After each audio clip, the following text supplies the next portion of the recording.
សួស្តីទាំងអស់គ្នាស្វាគមន៍មកកាន់ភាគទី38 នៅរឿងអ្នកប្រយុទ្ធឈុតច្បាំងបិសាចហើយក៏ដោយសារតែឈុតនេះគឺជាឈុតឆាកវាយគ្នាសុទ្ធអញ្ចឹងហើយវីដេអូពីភាគហ្នឹងហាក់បីដូចជារៀងខ្លីបន្តិចទេនៅក្នុងភាគនេះត្រូវបានចាប់ផ្ដើមឡើងនៅការប្រកួតរវាង Shin B ជាមួយនឹង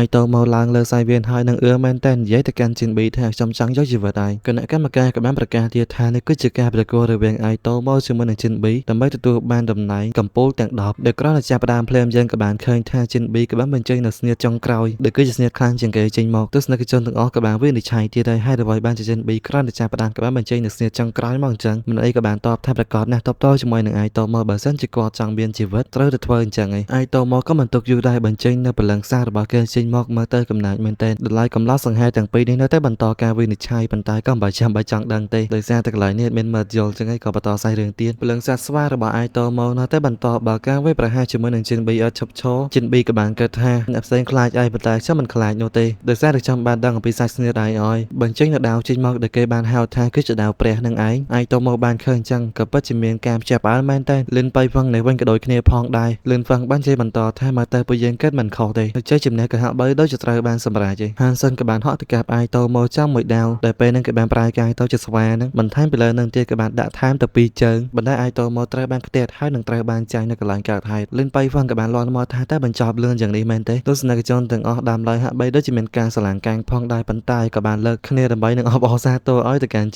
Shin B ក៏បាននិយាយទៅកាន់ Aitomo ទៀតថាគ្រឿងក្នុងរបស់លោកនៅពេលនេះត្រូវបានខូចខាតយ៉ាងធ្ងន់ធ្ងរបើសិនជារយៈពេល5នាទីមិនមានការព្យាបាលទេនឹងត្រូវបាត់បង់ជីវិតភ្លាមៗតែ Aitomo ក៏នៅតែនិយាយថាខ្ញុំនឹងចង់ចាំថ្ងៃនេះទុកថ្ងៃខាងមុខខ្ញុំនឹងសងសឹកវិញហើយនឹងសម្លាប់ឯង Hansen មិនចង់សម្លាប់ Aitomo ដោយសារតែខ្លាចមានបញ្ហាកាន់តែធំនៅពេលអនាគតប៉ុន្តែបើសិនជាមិនសម្លាប់នៅវិញក៏មានបញ្ហាដែរបញ្ហាត្រង់ថាបើសិនជា Hansen សម្លាប់ជីតារបស់គេក៏នឹងតាមសងសឹក Hansen វិញប៉ុន្តែបើសិនជាមិនសម្លាប់ទេ Aitomo គឺជាអ្នកសងសឹកប៉ុណ្ណោះអញ្ចឹងមិនន័យថាទុកជីវិតឲ្យគឺវារៀងធូរស្បើយជាងសាច់រឿងក៏បានកាត់ទៅដល់ស្រីស្អាតទាំងពីរអ្នកនេះវិញនៅពេលនឹងកំពុងតែភាសាអំពីរឿង Shin B ទៀតឯងយ៉ាងម៉ាលីក៏បាននិយាយថា Shin B បានយកឈ្នះទៅកាន់ Aitomo និងបាននាំទៅកិត្តយូមកកាន់ជំរំគួយជាពួកយើងប៉ុន្តែ Shin Sian មិនបានតបអ្វីឡើយហើយនឹងការទៅចង់ដឹងអំពីតាសញ្ញាណពិតរបស់ Shin B ឯងក៏កាត់ទៅមើល Hansen នៅវិញតំណែងពីការប្រកួតនៅពេលហ្នឹងគាត់ក៏បានឆ្លៀតសើចអ៊ីនធឺណិតដើម្បីនឹងស្វែងរកចំណេញរាងកាយបន្ថែមទៀតដោយដែលយើងបានដឹងចឹងថា Hansen ឯងនឹងប៉ះលិនបៃហ្វាំងហើយលិនបៃហ្វាំងហ្នឹងចំណេញរាងកាយគេខ្លាំងជាង Hansen ប៉ុន្តែរកជាណាក៏ដោយក៏គ្មានណាល្អសោះ admin ច្រឡំឈ្មោះលិនបៃហ្វាំងជាមួយនឹង Hansen Law ហើយតាមពិតទៅម្នាក់ដែលនៅជាមួយនឹងលិនហ្វាំងគឺជា Hansen Law ទេដល់នឹងពេជ្រនឹងដែរក៏មានអ្នកតាក់ទងមកដោយសារតែ Hansen ទទួលស្គាល់ពី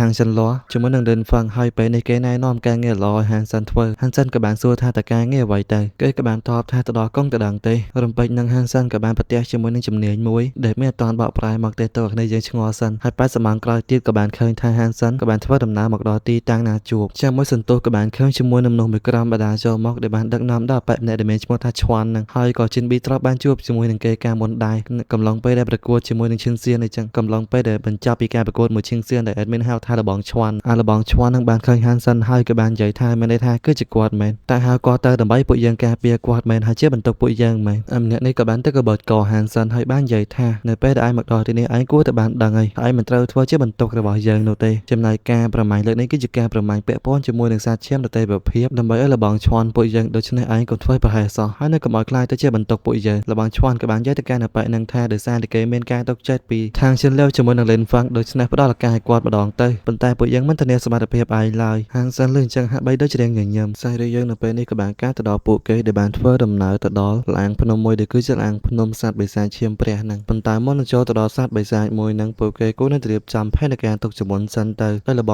ងឈ្វាន់គេនឹងបានប្រាប់ទៅកាន់ហាងសិនឲ្យពន្ធក្នុងទឹកដើម្បីនឹងត្រៀមចាក់ទៅលើពោះរបស់បិសាចនឹងកំឡុងពេលដែលវាកំពុងទៅចូលផឹកទឹកព្រោះថាចំណុចខ្សោយបិសាចនឹងនៅត្រង់ពោះហើយបន្តទៀតឃើញថាពួកគេក៏បានបែកទៅជា3ក្រុមលបងឈ្វាន់ជាមួយនឹងកូនចៅគេក៏បានគប់នៅដុំថ្មទៅកាន់បិសាចឈាមព្រះហើយអាបិសាចនឹងហាក់បីដូចជាបិសាចដែលរុំខ្លួនមូលដូចបាល់ហើយបបលអីចឹងទៅអត់មានស្គាល់ថានឹងគឺជាសត្វអីទេចឹងពេលនេះក៏ដល់ពេលហានសិនដើម្បីនឹងចុះទៅក្នុងទឹកត្រៀមចាក់ទៅលើបិសាចចំណែកបិសាចមួយនឹងដោយសារតែវល់ខ្លួនហត់ពេកក៏បានចូលមកផឹកទឹកហានសិនក៏បានដឹងថានេះគឺជាឱកាសល្អព្រោះអីថាគាត់នឹងចាក់ពោះវាហានសិនក៏បានទាញយកព្រួយរបស់គេល្អបំផុតចេញមកចាក់ទៅលើចំណុចពោះរបស់វាចឹងបិសាចមួយនឹងក៏បានស្រែកទឹកដីឈឺចាប់ថែមទាំងបានយកកតុយវាវត្តទៅកាន់ហានសិនរងរបួសហើយវាក៏បានបង្វិលខ្លួនគេចពីទីនឹងទៅបានទៀតទៅពួកនៅខាងលើក៏បានដេញតាមទៅលើបិសាចមួយនឹងចំណែកហានសិនក៏បានងើបចេញពីទឹកវិញហើយក៏មិនជាបញ្ហាដែររបស់ប៉ុណ្ណឹងនោះនឹងបានគិតថាពេលនេះគាត់គូនឹងដេញតាមពួកអស់នោះកំពុងត្រសក់នឹងកស្រាតែមាន system នៅក្នុងខ្លួន Hansen បានប្រាប់ទៅកាន់គាត់ថាពេលនេះគាត់បានសម្លាប់សត្វឈាមព្រះហើយនឹងទទួលបានព្រ ព្រលឹងសានបានលើកចឹងហានសិនឡើងគាំងបានថាបាញ់មិញការវាប្រហាររបស់គាត់មិនអាចធ្វើវាបាត់បង់ជីវិតបានឡើយប៉ុន្តែហើយអ្វីបានជាវាងាប់លបងឈ្មោះនេះក៏បានហៅហានសិនពីបិមាថែមទៀត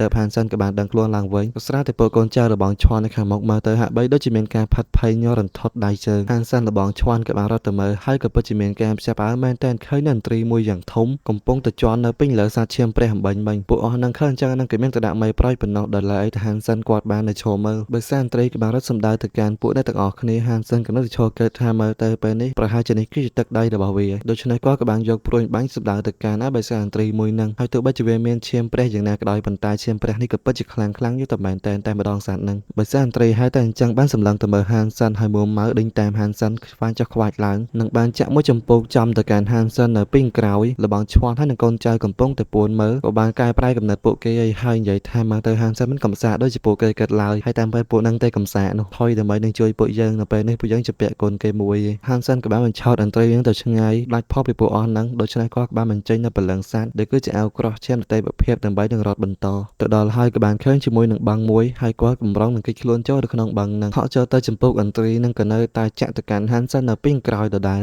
រដងយើងបានឃើញទៅហានសិនតាមប្រមាញ់គេលើកនេះគេតាមប្រមាញ់វិញម្ដងប៉ុន្តែក៏មិនជាបញ្ហាអ្វីដែលហានសិនក៏បានបញ្ចេញនៅព្រលឹងសាទរបស់គាត់ដែលស្តៀងជាមួយនឹងត្រែងតិចពោះបន្តិចដើម្បីនឹងរត់ចូលទៅក្នុងបាំងកាន់តែច្រើនគេចផុតពីអន្ត្រីមួយនេះហើយភ័ក្រនេះក៏ត្រូវឲ្យបញ្ចប់ត្រឹមតែប៉ុណ្ណឹងនោះទេហើយក៏ជាភ័ក្រទី38 39